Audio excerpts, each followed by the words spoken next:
we have seen a tremendous increase in the internet crimes or the cyber crimes. There have been a lot of cyber attacks basically upon banks. We have a lot of crimes on the social media, and generally on the internet, crimes have been increasing to a great extent. We know that people have hooked on to devices, the people, the criminals, everybody is hooked on. And the new trend that we find now is one of the shopping scams that have come surfaced recently. We've got a lot of complaints on this aspect where advertisements for cheap electronic goods, supposedly to be sold through Flipkart and Amazon or Myntra, the reputed shopping apps, would be sent through social media.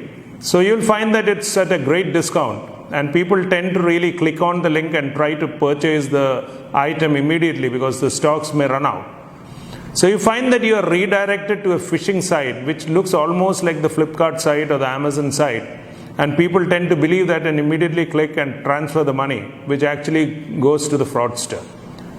So basically we have received a lot of complaints from throughout the state that this scam is very prevalent now. It's widely spreading, and that's why we put out this advisory that you should be very careful while looking at the advertisements on the social media, because this will lead you to lose your money. It will lead you to a fraud site, a phishing site, which will ensure that you lose your money.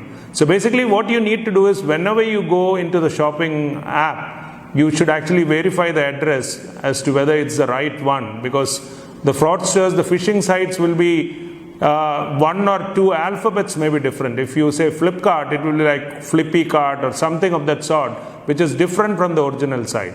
So basically, whenever you are using the internet marketing shopping site, you should actually verify the address and see it's the correct one.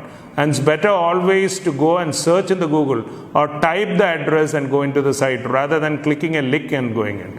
So basically, the public should be aware of this thing and ensure that they don't become a cyber victim in this scam.